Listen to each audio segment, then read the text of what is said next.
Give yourself credit for everything you have accomplished to this point. Don't let anybody take that away from you. Be empathetic towards yourself and realize that you're not perfect. You're not supposed to know all the answers. You're not supposed to have everything figured out, but everything is figurable. You will never be 100% ready for what that moment is because each moment is unique. You never know what's going to come at you. Do you think every engineer should start making content?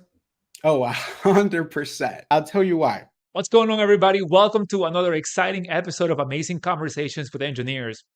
Today, we're sitting down with Wilson Raposo-Oleinik, a PE licensed civil structural engineer who's currently crushing it in the tech industry by guiding and mentoring other structural engineers to master their software skills. Wilson's journey to success wasn't always easy. As an immigrant from the Dominican Republic, he faced challenges with language barriers and finding a job. However, through determination and hard work, he was able to overcome these obstacles and pave his way to a successful career. In this conversation, Wilson candidly shares his experiences, advice, and motivation to help you take your career to the next level. He'll be talking about mastering communication skills, the importance of taking risks, and how creating content and putting yourself out there on social media can have amazing career benefits. Wilson has a YouTube channel called The Neutral Axis. His goal is to inspire professionals to evolve their careers and reach their greatest potential. So check it out and subscribe. So sit back, relax, and get ready to take notes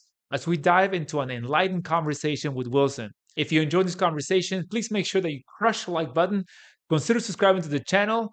Enjoy. Well, thank you for being here today, Wilson. You're a structural engineer. You are a PE licensed engineer. Where are you working now? I work for a structural engineering tech company called Reset Tech in California.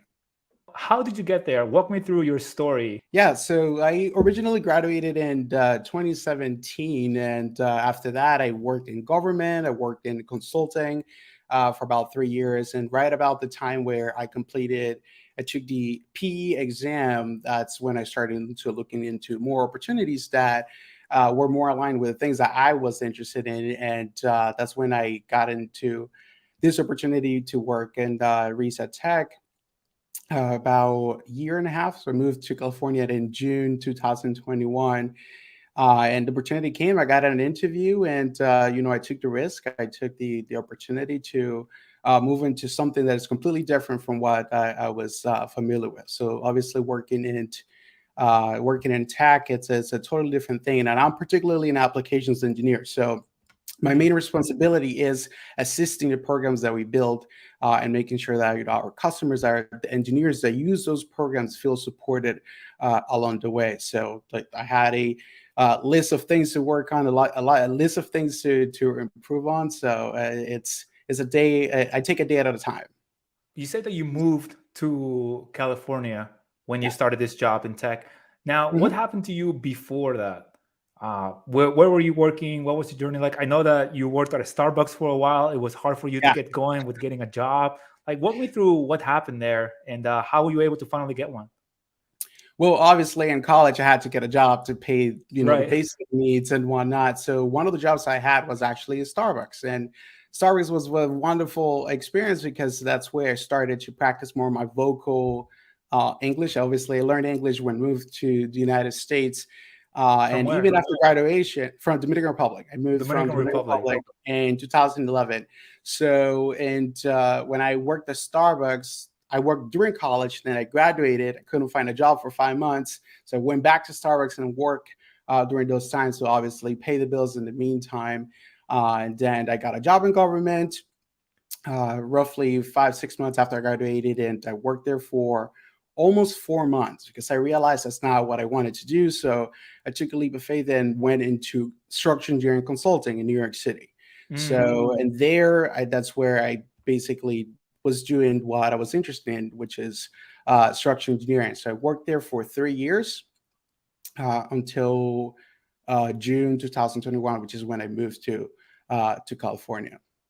How many jobs did you apply to when you first got out of college to get that structural engineer job? The government. I lost count, but I can confidently say it was over 100 jobs. I can yes, and it was a very hard time because when you graduate from a really good school in engineering, you did well. I did pretty good for an engineering degree. And I basically didn't find a job, was not hearing back. I considered switching careers, coming out of college with a civil engineering degree with experience in structures, where I was even a teaching assistant for a lot of the design level courses Mm. in my school. I, considered being a math teacher. I applied to math teaching jobs. I applied to tutoring jobs. I applied to um, what do you call this project? What this is a position Project that engineer. uh, project management, but not Okay. project management. Property management. That's the word when it's Property management. I applied to those jobs, and actually, that was the only interview I got before the interview that landed me the job in government. So I Mm. applied to a lot of jobs, but obviously, it was not my qualifications. It's more about the process of actually applying to jobs. I didn't really know a lot of things that I know now. So I made all the mistakes in the book. I applied to jobs after I graduated, which is mistake number one. You want to apply to jobs before you graduate, and that's why I struggle for 5 to 6 months to find a job even after graduation. But obviously, it just took some time. It was a learning experience, and I took it for growth. And now those things won't happen to me these days. Right. Nice. It's good to look back and like learn and not make the same mistakes going Yeah. forward. Now, so you got a job as a structural engineer. What was it like to work like a structural engineer in the government? I know that you made a video about this, but walk us through what are the main responsibilities, and I want the details when it comes to like the boring stuff, right? Because many times we see these day in the life videos, and then you see people playing ping pong and like going out to happy hour, and now I'm waking up at 7 a.m. and it's just like, so what are the things that people don't see about a structural engineering that they need to know when they if they want to pursue a career in such field? Well, obviously, like any engineering field, you have to be passionate about the things that you do. So if you're not passionate, if you're not really enjoying what you're doing, no Mhm. matter what it is, you're not going to find it fun. So for me, it was, I would say it was a wonderful experience because that's where I developed my foundation for structural engineering. It was the experience that I needed to pass the PE. So it was all wonderful. I just needed something more than what it was currently Mm. offering. So I worked in consulting. It was a great experience to learn about business, to learn a lot about client management, relationships, and so forth. But I felt that I was not getting enough exposure to communication, to Mm. people facing, which are the things that are of interest for me. I like to think of myself as a social butterfly, and I like to be around people, and I like talking to people. So I didn't feel fulfilled in that aspect when I was in consulting. However, Mm. the technical aspects of the job, I truly enjoyed it, and I still do it to these days, even though I'm not in consulting. Now I do it to help all the engineers use the software that we build. But I wouldn't say there's anything boring about the job because I was truly really passionate about the things that I was doing. It's more about, obviously you'll get to do things that you're not comfortable in or you don't Yeah. enjoy, such as writing long technical reports based on findings that you do in at some investigation you do in a structure. So those are things that come with the job, and I truly probably didn't enjoy it as much, but obviously everything is a balance. So I did get to do all the things in the job that brought me fulfillment and obviously numbers calculations, all those things all that fun stuff that engineers love. So I wouldn't say there's anything bad or boring about it because again, I was really passionate about it. It's just Yeah. didn't feel fulfilled with some of the things that I was missing that I knew that were crucial for my career as an engineer.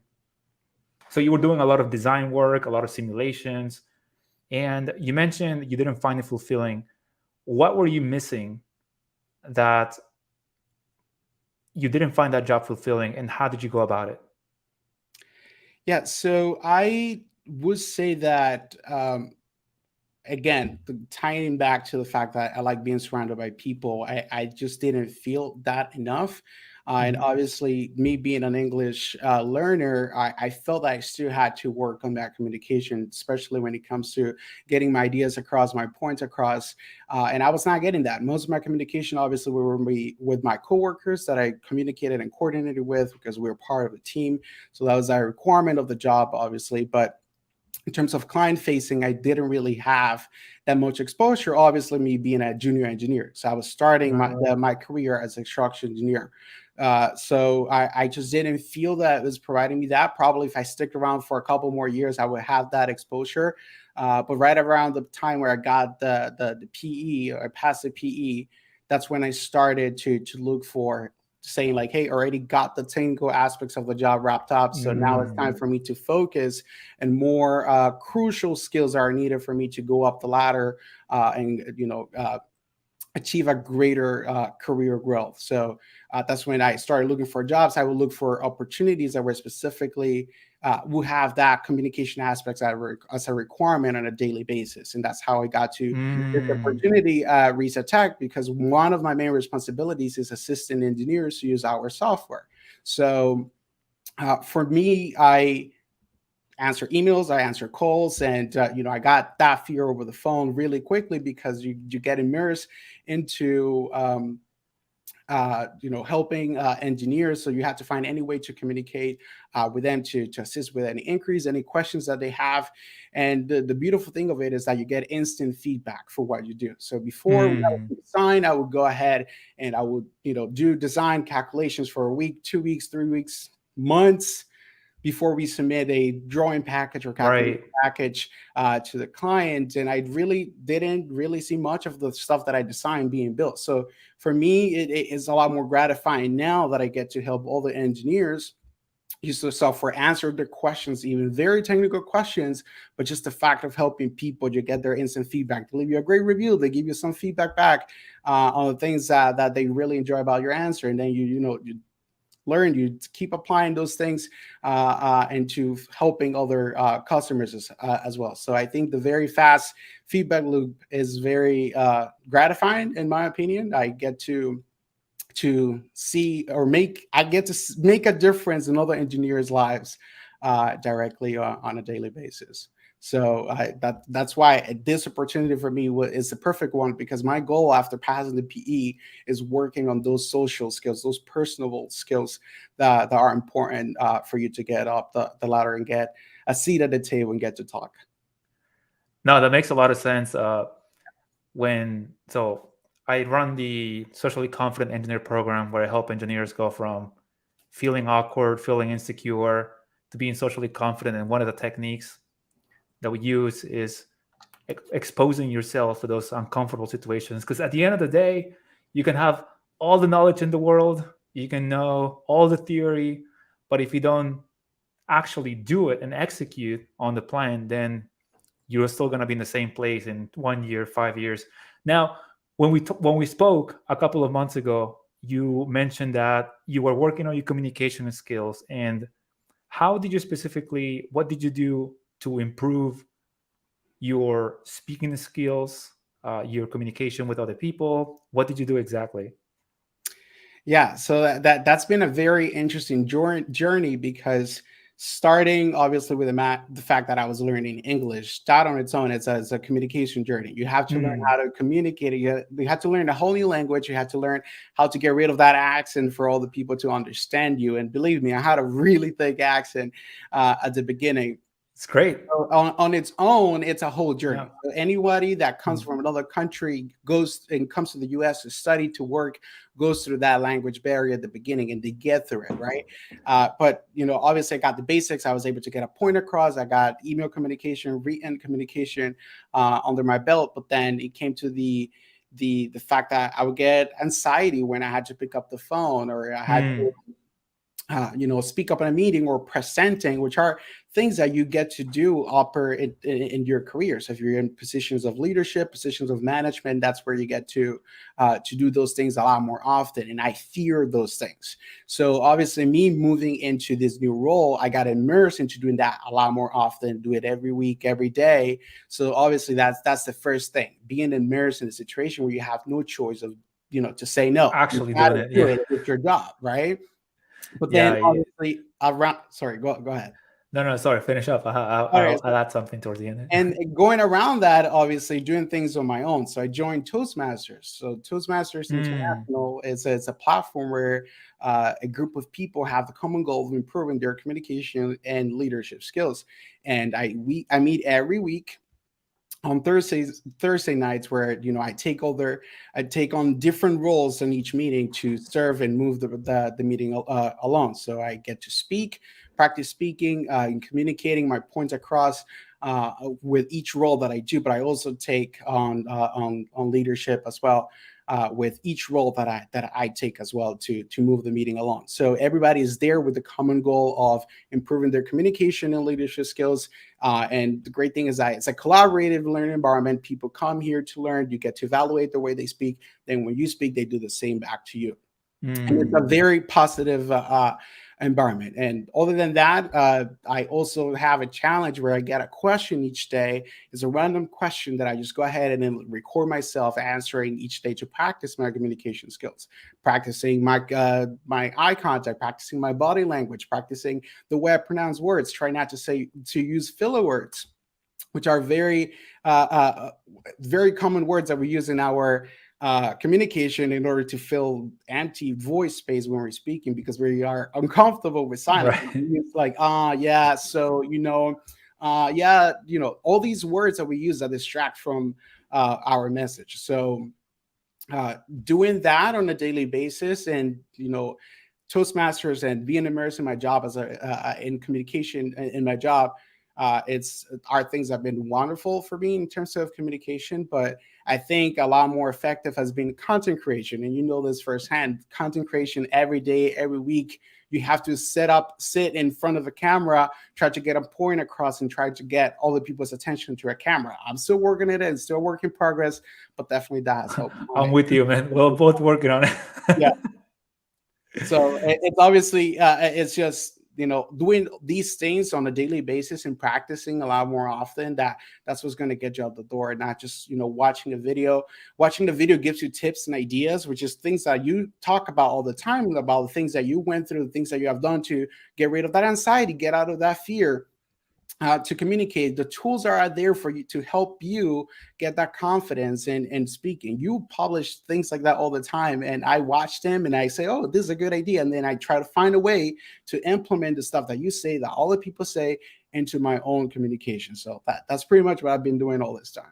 That's amazing, man. So you put yourself in a situation, in a job where you have to put yourself out there. Yeah. Also, another thing that you do is start joining Toastmasters, where you take the lead, where you ask questions, you could ask questions, you give speeches, and then you go a step further and you practice on your own on giving yourself feedback and watching yourself and putting yourself in front of a camera. Now, that's really amazing, and I totally relate to exactly to what you're talking about when you say, you got to put yourself out there. Now, I used to be really bad up until I was about 25 years old. And even though I was an engineer, like you say, I was writing reports and I can communicate through email. There's no problem, right? But at 25 years old, I got my first project management job. And when I first joined that job, I didn't know I was going to be leading teams. I didn't know I was going to have to give reports verbally. Every Monday, I remember with my boss, and the whole team, we would sit in an office and then we would go around. Everybody would give their updates, their challenges on things that we can do. And I remember the first time my heart was beating so fast, because usually what happened was I used to work with another engineer, the older guy, who would give the updates for me. But then this guy disappears. And then I'm left and I'm like, oh man, this is not going to be good. So I'm already having these negative beliefs and assumptions on how things are going to go wrong. And my heart was beating fast. I was literally, my hands were sweating. I was shaking. I had a couple of notes on a piece of paper. And then I was like, took a deep breath. And I was like, well, here we go. And then it ended up being okay. And I think it's one of those things that a lot of the times we sabotage ourselves and we hold ourselves back from doing well because we have these negative perceptions of ourselves, these negative beliefs that things are not going to go well, when in reality, you never tried it, or you just never paid attention that it can go well. We don't take that perspective when and challenge those negative beliefs and assumptions. Now, there've been plenty of other situations, and over time, like you say, the more you expose yourself, the more you go through the same process, then it just becomes second nature, to the point that you don't even mind it anymore. Yeah, that's a really good point, because we do get those feelings and those fears, especially when we get thrown into situations like the one that you just described. where you had to take the lead, and you're not ready for that, and you're rarely ready for moments like that. And though, even if you knew that on Monday, February 15, you're going to, I don't know if Monday, February 15, it's a Monday. Yeah. I'm just going to say, you have to take the lead moving on because somebody's leaving the company, or because, there's a change of responsibilities and projects. You'll never be 100% ready for what that moment is, because each moment is unique. You never know what's going to come at you, if somebody's going to ask any follow-up questions, any messages that they're going to give, or comments, and so forth. The only way you're going to find out and learn from that experience is by getting thrown out there. And I'm pretty sure that after that, you were like, okay, it's not so bad. I had all these negative beliefs. I had all these thoughts that just take away from, opportunities that could be fruitful for my career. And having that experience obviously opens you to other more challenges. So you say, okay, this challenge has been unlocked. I already went through this. Now I can go to a bigger, more challenge. Perhaps you can do for the whole company. Perhaps you can go and speak at an audience of 100 people or 100 students in high school and inspire them to become engineers. Those are things that you get to unlock, level by level, the more you get thrown out over there. So I totally am with you. It's really hard. It's really challenging to not let those negative thoughts take over you and make you nervous and whatnot. But ultimately, you just have to be uncomfortable. You have to be comfortable with the uncomfortable, and realize that you don't have to have everything figured out. You could be 25, you could be 30, you could be 35. Nobody has those skills, as perfect as they would like them to be. So if you are 35, you try to reach perfection in the way you speak, the way you communicate, and standing up in front with no nervousness, that's rarely going to happen. So you have to be comfortable with, saying, hey, I'm still learning. Just, this is an experience. I get through it. I get to learn, and then I can move on to something more challenging next time. So just be comfortable with not having everything figured out. Be comfortable with not knowing how to, be prepared fully for a particular moment like that, being thrown out into those type of situations. And, just take a day at a time. We are human beings. We're not perfect. We're just one day at a time. No, for sure. And a couple of things have also helped me to kind of give my own, like my lessons as well, to add to yours. It's like you can also learn from people that are around you. Like you don't have to, like if you don't want to go to YouTube, if you don't want to go to whatever you get your news or your information, you can literally just be in the office and be a fly in the wall. And just by watching people and how they handle situations, how they handle conflict, and also you can learn how to do it and how not to do it. You can see how when things just blow up. And then, like I remember one day I was in a little room with my boss, and there's a couple of people there, and there's this whole back and forth on the phone, right? And then the other people on the phone just started screaming and saying, we're not going to do that. Like the designers, like the builders, right? It's like, we're not going to do that. There's no way, blah, blah. So it just started going off. And then at this point, I didn't know what to do. Number one, everybody in the room was like shocked. And at that point, my boss kind of like mutes the phone, and then he goes, looks at everybody and says, all right, let's just calm down here. So he unmutes the phone and goes, all right, guys, I'm not trying to be contentious here. I know we have challenges. I know we all have things to do, but I propose this solution so that we can all get there, because at the end of the day, we're all driving towards the same goal. Now, I didn't think much of it at the time. I just thought, like, oh, well, that's a great way to handle that type of contentious situation. But now that I look back, I thought it was really amazing, a really good way to be empathetic towards the other people that are on the other side. It was a great way to diffuse the situation and the heat, because you could literally taste the heat and how much negativity was in the air that day. But looking back now, that's actually a technique that I started implementing on my own when people started going off on me. It's like, okay, well, wait a minute here. I'm not trying to be contentious. I'm not trying to come at you. This is not criticizing your persona. We're talking here about the project, criticizing the ideas. But yeah, it's a great way to learn from others just by watching people and seeing what to do, what not to do. Moving on to your experience now as a content creator, you are in the tech industry. Is there any overlap between you being a content creator and you being in the tech industry? Because now you mentioned that you are a teacher. You help people learn a, a software for structural engineers. Do you see a lot of overlap in you talking to an audience between making content and you being a teacher, a trainer? Yeah, I think biggest overlap is the communication part. So I get to do that on a daily basis by answering phone calls. Mhm. I sometimes made videos and whatnot, and learning those skills at my work has also helped me when it comes to content creation. So when I record a video, and because I have that much exposure with communication, it takes me less effort for me to record Mm. something on a video. So there is that. That's the biggest overlap itself. Obviously, being clear and concise when I speak. Which are, I need to do that for all the engineers. Engineering is hard to explain over the phone. So imagine having a conversation with an old engineer that you don't know where they're coming from, you don't know if they're looking at something on their screen, and so forth. So that clarity and conciseness is probably the biggest overlap, because then I can apply that when it comes to my own videos as well. So, but I have had all the challenges with video itself. So I create content, mostly video, for YouTube, and I also I co-host a podcast. And all of that has been foreign for me because I went to engineering school, and I can tell you I did nothing creative in my entire life. It was Mm. all numbers. It was all um, analysis, technical stuff that had nothing to do with colors, with the way things look. And for me, black and white was more than enough. Now, when it comes to content creation, you had to have some colors that are pleasing for people and whatnot, and you had to care about the way that you show up and cameras, the way you edit your videos. All of that has been stuff that I had to learn from zero, learning Mm. how to edit a video, learning how to record good audio, learning how to edit that audio and so forth.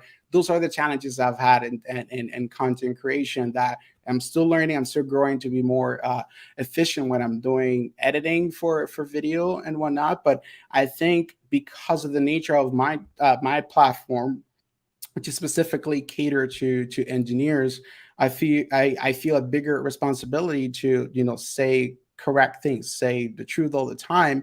And when I record a video, when I write a script for a video or something, I always uh, doubt myself many times Mm. when it comes to saying things that are either highly unpopular. Like, who am I to say this thing? Who am I to say that this is the correct way to do? Who am I Imposter. to imposter syndrome? Yeah, that's a key word there. I feel that I'm not an expert, so I shouldn't talk about X, Y, Z. Mhm. And to me, that's been the biggest challenge, get rid of that fear and saying like, hey, I may not be an expert, but at least I can help somebody at level one get to level three. You understand? Like, it Right. Yeah. takes a lot of mental power to not let those thoughts get in the way and actually take away from what you're actually doing, because I'm not doing this only for myself. Obviously, when I create a video, I'm improving my communication, I'm improving um, my creativity and whatnot, but at the same time, I'm ultimately doing this to help somebody else. And to me, that takes the main priority. I totally relate to what you said on imposter syndrome, and sometimes you have this doubt in your mind of who am I to teach this? Who am I to share that? Because I'm sure there's somebody else out there. Let's just say if you're teaching somebody on how to pass a PE, I'm Mhm. sure there's a PE already that is teaching that, or somebody with a PhD that has a YouTube channel that's teaching how to pass the PE to somebody else. Now, a couple of years ago, I hired a coach just for like a one-on-one session, and I had these doubts too when I first started my YouTube channel. I was like, man, I don't know what to talk about. Like, I feel like I don't have much to share, and I started having this doubt in my mind and really insecurity of putting myself out there. And then he asked me, I mean, look at where you are now. I mean, you have a wife, you have a family, you have a great job, like you're moving up in your career, you have all these accomplishments. I mean, share, tell people how you got there. And then the other thing, he goes, you don't have to be in chapter 10 to teach chapter 2, which I will never forget that quote. You don't have to be in chapter 10 to teach chapter 2. And it's really insightful to share that, because that gives you the perspective that you need, that So let's just say in terms of money, because it's like more relatable to everybody. Like you don't have to make $1 million if you're making 100,000. You don't have to make $1 million to teach somebody how to make $10,000. So it's like, yes, you have your experience, you have your lessons, and if you come from a place of this is what I've learned, this is my experience, and there's also all this other theory or other studies that support what I'm saying, then I think it's a great way to help people come along and carve the path, help them make their own way towards where you've already been. Yeah. That's a really great point. And you mentioning things that are relevant to you, having a family, your wife, your struggles with money or whatever, anything that you have experienced is stuff that you can, share with other people, share your hurdles, and help other people save on those hurdles, and instead, focus on all things that and what they're trying to accomplish. So for me, I think that the hardest part has been obviously saying I don't have the qualifications, I don't have the certifications, I don't have a master's, I don't have a PhD. So I shouldn't talk about how to solve a structural engineering problem. I shouldn't talk about how to pass a PE. But guess what? I took the PE and I passed it. That's enough experience for me to go ahead and talk about anything about the PE because I already went through that experience. Right. I have a success story based on that, and I can help other people do the same thing. Right. The same thing with your family. You perhaps have struggled having a family in the US and working full time as an engineer. Guess how many people are struggling with those same things? Perhaps work life balance. Guess how many people are talking about that or struggling with that? And anything that you share from your experience, from your perspective, may not give 100% of the answers to somebody else, but at least it would give them an idea that would be like a catalyst for them to go ahead and try to find solutions on their own. So it's not, it's hard. And I'm speaking like now, like I'm an expert on imposter syndrome because I still deal with this on every video that I create. But at the same time, I just learned to cope with those feelings when those things come into my head when I'm creating a video, and just say like, hey, I'm not claiming to be an expert. I'm not saying I have everything figured out. I'm just taking one day at a time and making a video that will hopefully help somebody go from level 1 to level 3, or like you said, chapter 2 to chapter 10, if you're already at chapter 10. Right. No, that's really good. Now, do you think every engineer should start making content? Oh, 100%. 100%. And I'll tell you why. I already talked about my experience with content creation, how it's helped a lot of my communication skills. But you being more in sync with my creativity has opened my brain to try other things, because content creation is not something that we learn in school. It's not something that we've been exposed to before. So when you get to try something that is completely foreign to you, you have nowhere to start, you have nobody to look up to, in the sense that comes from the same background, the same experience that you have. Obviously, you watching your videos, I've seen a lot of the stuff that you have created, and I reach out to you immediately. Hey, come talk to me, tell me anything that you can share about your experience as a YouTuber. And that have applied some of the things that you share into my own YouTube experience. So when it comes to content creation, I have found a lot of benefits that I'm no longer afraid of trying things. I'm no longer afraid of taking on new opportunities, even if there are risks involved. And I think that's been a wonderful thing that's happened to me with content creation. But aside from that, I think every engineer should just create content, not only to help all the engineers if they want to make it engineering, or if they want to talk about anything else in their lives that will hopefully help somebody else, because that's what a lot of people search on YouTube for. But at the same time, they'll find a lot of benefits in doing those things as well. Creating stuff is just a great thing that anybody can do, and they'll find a lot of benefits in terms of improving communications, improving the leadership, improving organization, improving the stuff that they want to, basically controlling the stuff that they want to put out there, and with that becomes their personal brand, and it helps them land future opportunities as well, both in the professional aspects or even personal aspects. Like you get to connect people with people like Alex Isidro. So I'll say that it's good stuff. Yeah, likewise. And yeah, I think what holds a lot of people back, and I mean, people tell me this, how it's really difficult to put themselves out there. It goes back to what I was saying earlier on how we have these negative assumptions about ourselves. And, let me share with you that. So I've been speaking with engineers that struggle with social confidence Mhm. and their social skills and their communication, and they lack assertiveness. And I've been speaking with them since, I want to say, since September. I started having one-on-one conversations. We had a one-on-one conversation and Mhm. kind of like asking like, hey, what kind of communication challenges do you face? And you told me like, hey, like I want to, this is when you were working on with Toastmasters already, which was Yeah. like amazing. Um, but then I started also talking with more engineers, and they were coming from different angles. Some of them struggle with holding a relationship.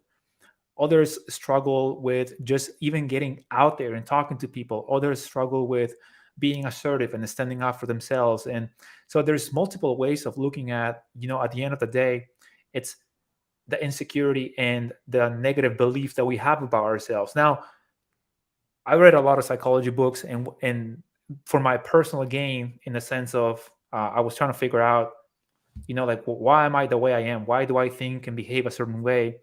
And one of the things that I found is how a lot of the stuff that happens in the past, like our surroundings, that way we were brought up when we were teens, when I was bullied, when I went through years of loneliness, like these things are like my mom passing when I was 10 years old. These are the things that really scar you for life. And unbeknownst to you, they influence the way you behave, the way you think. If you're someone that was bullied, if you were told that you were not good enough when you were younger, guess what?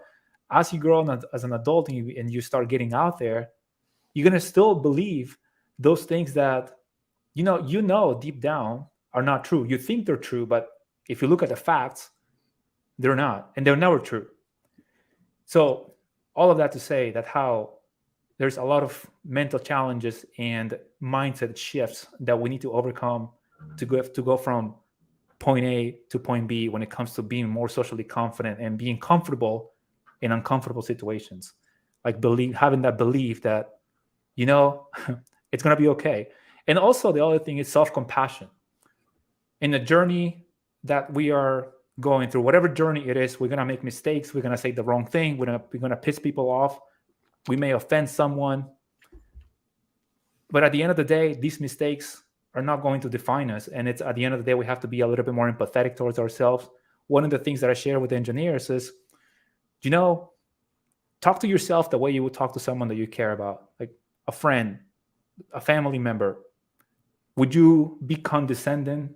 Would you be mean to them? Would you be just rude, aggressive towards the people that you deeply care about? I mean, I hope not.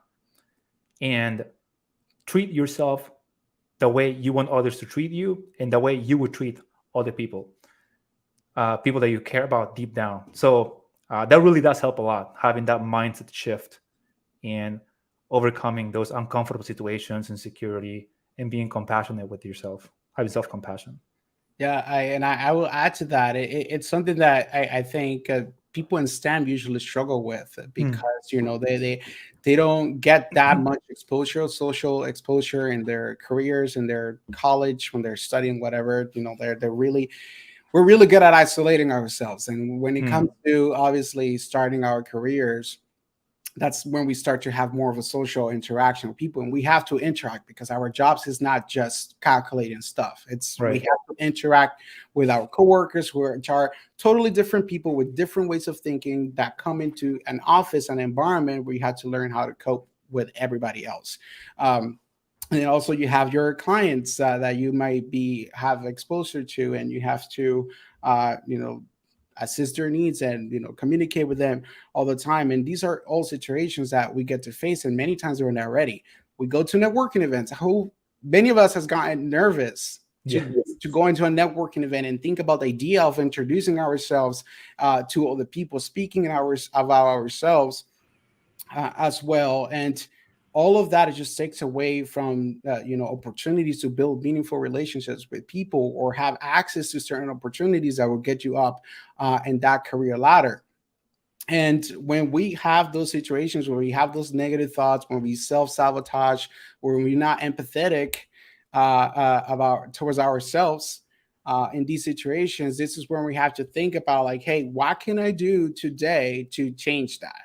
Perhaps I can read books. You read psychology books. You read and understood the way you think. You try to understand how you can, change your mindset when you face these situations. You can hire a coach. You coach people as well to help them overcome that social anxiety and get that confidence when being in social environments.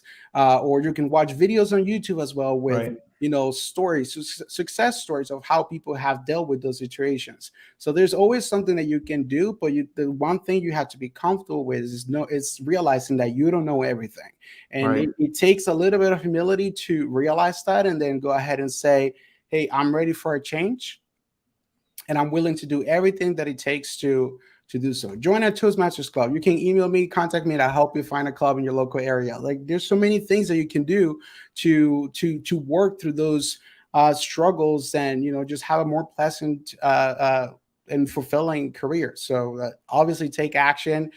Just reach out to people that may have been through that same hurdle, and they'll share the stories and hopefully inspire you to make a change.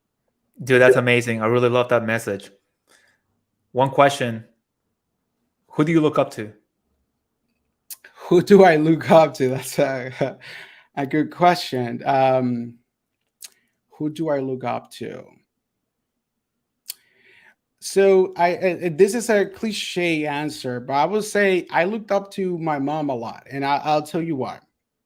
My mom is not a professional. My mom is a housekeeper for a store, and she doesn't speak English. She has a GED, and she has learned to raise three kids on her own, earning under the poverty line when we moved to the United States.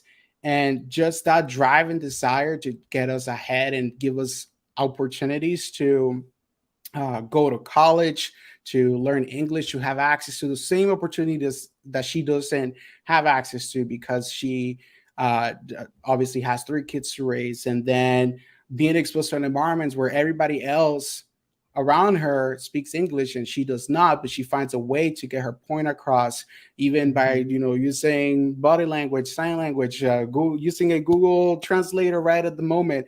Just being so fearless, I think it's something I totally admire about my mom, and sometimes I wish that I had that in myself, because again, my mom doesn't really have time to think about, I'm nervous, I can't do this.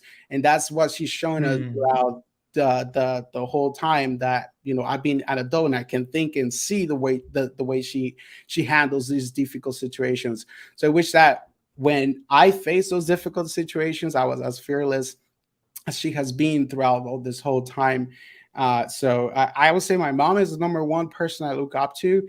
Now, if there's other people that I listen to that are very important and have been very crucial when it comes to my self-development journey, has been Lewis Howes, Vanessa Van Edwards.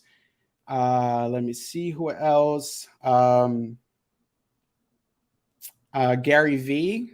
I think those are three key people that I can think from the top of my head right now that have been very have contributed a lot to my journey as an engineer, as a content creator, and my communication and leadership journey. So I think that's my final answer. That's a beautiful answer, man, and especially about your mom, and especially as an immigrant, I can relate to a lot of what you said, and how your parents put the lives on the line, and they go to a new place, and like you say, it's fearlessness that just helps them overcome all the obstacles that come their way, despite the challenges, despite the new culture, despite the language, despite the financial situation. It's like there's no time to think about, oh man, I'm tired today, or there's no time to think about, oh, imposter syndrome. It's like, nah, man, you gotta get it done. You have to show up to work. And the story of your mom, and like I mentioned, I relate to that as well. I read a book a couple of months ago from Curtis Jackson, 50 Cent. And in the book, he talks about how he's able to make all these deals with this is when he was first starting his journey, how he was able to make all these deals with multimillionaires and all these labels, and how he was able to stand his ground. And one of the things that he shares in the book is he he has this perspective. Number one, when he was much younger, when he was 8 years old, his mom died. He also, as he went through his life, for one reason or another, something went sideways. He got shot like 6, 9 times, or something like that. Now, now his experience with his mom passing, that carved such a deep wound in him that he became resilient. He became fearless. Now he goes into these meetings and he says he doesn't care about whether or not you're going to like his proposal. He doesn't care whether or not you're going to take his deal, because at the end of the day, he shares whatever they say. If they reject me, it will never be as bad as when my mom passed. you know so it gives you that perspective on how some things, sometimes we feel like we're drowning in a glass of water, when in reality we take a bigger picture, a bigger perspective, and we realize, um, my parents went through a lot worse things than I did, or somebody that I know that I look up to went through a lot worse things than I did. Now, it doesn't mean that you are minimizing what they went through, or you minimizing your own experience, because we all have struggles, we all have our personal challenges and uniqueness. But it just gives you a little bit more of a motivation and just like a deep breather to, like, life can be a lot worse, and I'm not there yet. And it gives you the sense of gratefulness or gratitude, and at least it does for me. And I don't know what your experience has been, if you ever if I mean, it seems like you got that perspective, from your mom. You mentioned, like, I can overcome all these challenges as well and be fearless in situations. Yeah, that's a great point, and I think a lot of us do that. I have found motivation from just thinking about my mom and all the sacrifices that she has made Mm, for me to be right now speaking to you. And there have been, some situations that I could think of, particularly when I started studying English here in the U.S. I was in a community college and I took remedial courses because I didn't have a good college level English, and couldn't speak or couldn't write. And there was one course that I failed mm, three times, and it was reading comprehension. So imagine, how did I plan to become an engineer when I couldn't even pass reading comprehension? And I failed that course three times, and then the third time I almost dropped out of college. That was my first time that I thought about dropping out of college, and at the same time, I had a side job selling Amway products. I don't know if you're familiar with Amway. Um, it's kind of like Avon type of yeah, thing, yeah, yeah. Okay, got it. those Yeah. type of products, but they're more like for home products. Hmm. And I was doing really well. But for me, like back then, I was like 16, 17. Like it was $200 was really good money a week. Um, so for me, I was like, I could actually live from Amway. Like, why do I need to go to college? But I thought about that. My mom has made so many sacrifices, bringing us from the DR to the US for us to have access to these opportunities. So I couldn't let her down. There's also Mm, another instance where in college, and when I went to Cornell for engineering, my first year out of college, I had a 2.4 GPA. I was getting C's, C minus, and so forth. Again, it was mostly a language barrier. By the second year, I was doing better with my English. I was understanding more of the stuff that I was learning. And at the end of that first year, I thought about dropping off too, because I thought, okay, engineering is not for me. I'm not a good engineer. mm, And again, my mom was a source of motivation because I couldn't let her down. So then after that, I just sticked around and I made Dean's List all the semesters afterwards. So there's just two of those situations where I can think of that, I have honor my mom's sacrifices and try to do something and not just like stick around and do nothing, or give up at any adversity or challenge that I face.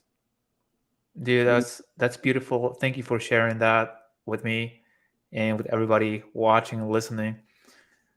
One piece of advice to an engineer early in his or her career. Piece of advice. There's a lot, but I think something Can be that really, life or career. One piece of I advice. really haven't touched a lot on this, but I would say that I struggle a lot giving myself credit for everything I have accomplished. And, I've been through a lot of stuff. So I would say that whenever they have those negative thoughts, whenever they have imposter syndrome, whenever they are doubting themselves, just give yourself credit for everything you have accomplished to this point, and don't let anybody take that away from you. I think Mm, that's number one. Number two, I would say, uh, again, be empathetic towards yourself and realize that you're not perfect. You're not supposed to know all the answers. You're not supposed to have everything figured it out, but everything is figurable. It's a keyword mm, that I think Marie Forleo, uh, what was the word I want to use? Uh, she owns that yeah, phrase. the Everything is quote. figurable. I think that's the name of her book. Um, Find ways. There's a lot of tools, resources with answers to any struggle, any challenge that you're currently facing. You can find on Google, you can find on YouTube, you can find on LinkedIn, you can find anywhere, social media, answers to any struggles that you have. You want to improve in communication, there's a lot of free resources for you to improve your communication. If you fear being in social situations, if you have anxiety when you go to networking events, watch Alex Isidro's YouTube channel. If there is, you want to improve on your technical aspects, there's a lot of platforms, websites, videos that have answers to those technical aspects and help you improve on that. So just have that positive mindset, that growth mindset, and just that would basically take your whole game when it comes to career or any personal growth. Just realize that you don't have all the answers now, but everything can be figured out. Just reach out for help when you need it. So Ditto. I think those are the two advice that I would give to anybody out there who is starting the career, who is in the middle of the career, who is thinking of doing a change in the career, anything. Just realize that you can figure out everything. I like that. I love that a lot. One thing that I would personally add is don't be afraid to invest in yourself. Like you've invested in yourself. College is not, your education is not over when college is done. There's a lot more things. If I could go back in time, like I would be less afraid to put money on yourself and to learn new skills. And honestly, it doesn't have to be social skills. I know how to teach social skills and social confidence, but hire a coach, man or girl, like whoever. If you're watching this, if you can invest $100, $500, $50, if somebody's going to teach you the way to get somewhere, it's going to save you years of you trial error and iterating. And yeah, and if you can find a mentor at work too, it will be like really amazing, like free mentoring. Yeah, for sure. And that's a really great point. And I would like to add to that. And it's something that I struggle with. So I went to college. I invested 5 years, 6 years of my life learning English and studying engineering. I got into roughly $35,000 in student loans, which was a very low amount for the school that I went to. I got financial help, so that was good. I invested so much time, effort, energy, tears, overnights, lack of eating, all these things, all these sacrifices that I made. And I didn't have a single thing that would certify me that I would have a job after graduation. I invested so much time, energy, effort, all the resources that I have. I spent the best years of my life where I'm really young. I have a lot of energy into something that I didn't know if it was going to work out. Right Right. now, we put all these limitations and excuses when it comes to hire a coach. Oh, it's $150. I don't feel like spending that. I don't feel like investing that. Or that book is $30. It should be 12. We don't buy that $30 book even though we want it so badly because it's $30. Listen, there's here a course, a coaching session or something that will give you results. And it's only a very small fraction of all the investments that you made for a college degree. So if you have that opportunity, if you want to take a course and whatever you want to take it, if you want to get the book, if you want to hire a coach, do it, because compared to going to college, and I'm not saying people don't go to college, but I'm just putting things into perspective here. We invested a lot more into a college degree that we didn't know if it was going to work. At least there's coaches here that showed you results and they commit into delivering your results. So definitely don't let any opportunities to invest in yourself, either on a personal level, on a professional level, just do it, because it will be very beneficial. Wilson, thanks a lot. Where can people find you? Yeah, so you can find me on YouTube. My platform is called the New Access Club, or you can find me on LinkedIn. My name is Wilson Raposo-Oleinik. So those are the two best ways to connect with me, or Instagram, the New Tracks at the New Access Club. So those are the three main ways that you can contact me. That's where I post stuff, content that I create, and yeah, we can take it from there. I like the fact that you posted an interview in Spanish a couple of weeks ago. Yeah. What's next? French? No, Portuguese. That's going to be the next. Portuguese? Speak Portuguese too? Eu falo pouquinho português. I learned Portuguese in college, and it was a really great course, but I still need to practice that speaking. So I know how to write it more though. Yeah. One thing that I wish I could have more access to learn, this is in the past, it was more Italian. I learned a little bit. Yo parlo poquito italiano, Yes. pero no mucho. Oh, yeah. You have to learn Learning it, that Spanish slowly. right? No, learning a language is wonderful. You definitely get to open, again, just challenging yourself to stuff that you're not. Right. Yeah. That's the key there. All right, man. Well, hey, it's been an amazing conversation. Thank you so much for coming on and sharing everything about your career, your life. And everyone, go watch and subscribe Wilson's content. It's very, very insightful. You interview a lot of engineers, a ton of lessons, different industries. And I really, really love the stuff that you're putting out. And keep doing your thing, man. I salute to you. Thanks. I truly appreciate your invitation to come to your platform. And again, keep growing, keep posting stuff, keep teaching us ways of getting out there and being assertive. So keep up the good work. And I can't wait to see you grow even more than you already have grown. So keep it up. Same, man. Same. Thank you so much.